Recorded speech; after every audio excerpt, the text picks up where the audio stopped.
Thank you, Dr. Mirsky. When I talk about unconformities today, there's going to be several points I want to make. First, I'm going to talk about what they are, and then I'm going to talk about the kinds of unconformities, and then I'll go into some uses about them. All right, first off, we're going to talk about the unconformities and what they are. We know that unconformities are buried erosional surfaces between strata at different ages. Now, as you know, strata, like each different strata has an age, like you could have like Cambrian, Precambrian. Each one has a specific age. Now, with the unconformities, we know that the sediment deposition is not continuous. When you talk about them, you have a couple different ways you can identify them or identify with them. First off, you have ocean activity. This could be things such as transgressions and regressions of the sea. This is when the transgression is when the ocean rises, and a regression is when the ocean falls down.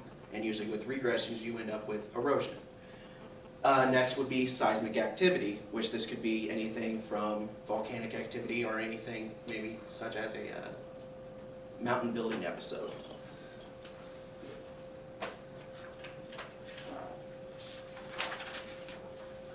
Before I talk about the different types of unconformities,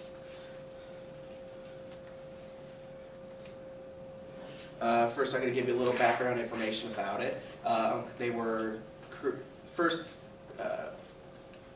observed by Nicholas Steno in 1669. He used two criteria to describe them. The first one would be the principle of superposition. That is that strata or sediment that is deposited, or the layers that are on top are younger than layers that are normally on the bottom. Next would be the original horizontality. That would be sediment is deposited horizontal to the crust of the earth. Now with that, we're going to talk about our first unconformity, which is called a disconformity. That we talk about the layers of sediment on sediment. So when I bring this up in a figure,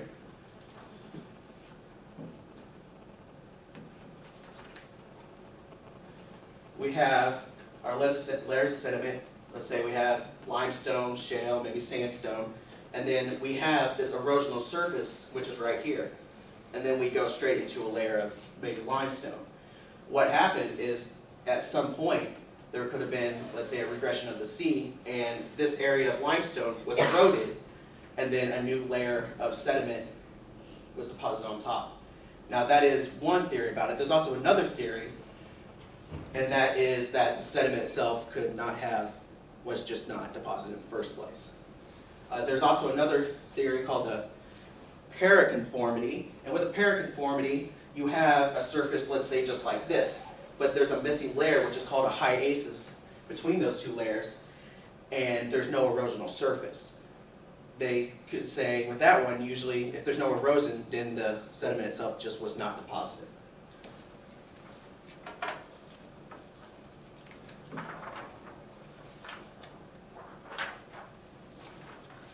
All right, next we have our nonconformity. We say with the nonconformity, we have sediment on top of crystalline rock. Now, what does that mean? Well, we have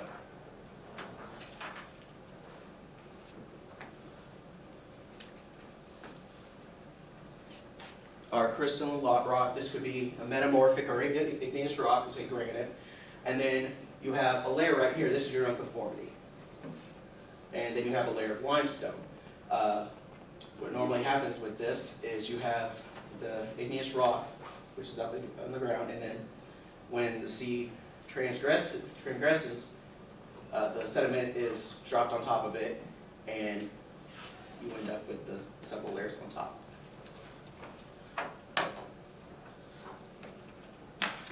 Finally, we have our angular unconformity. This is sediment on top of an angled sediment. This usually happens when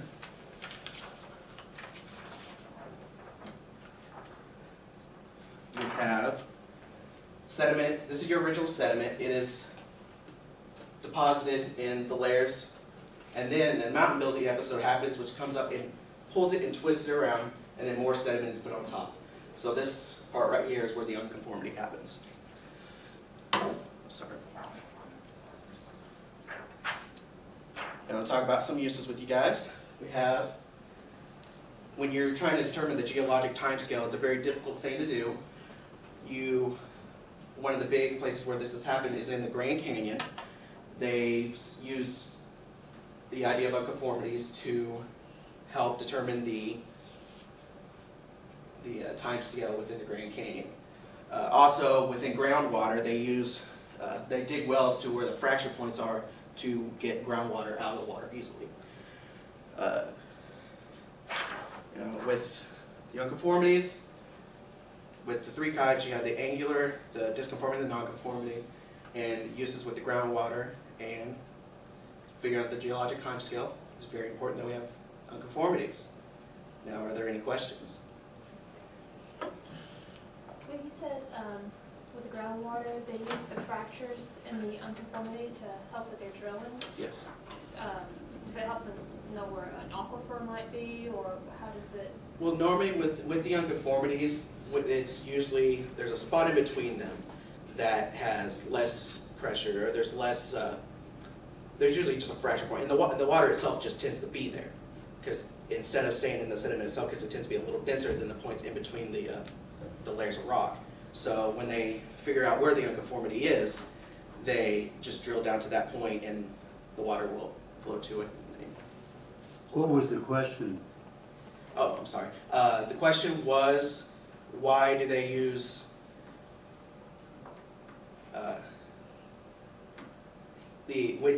how does the unconformity, how do they use that when drilling groundwater?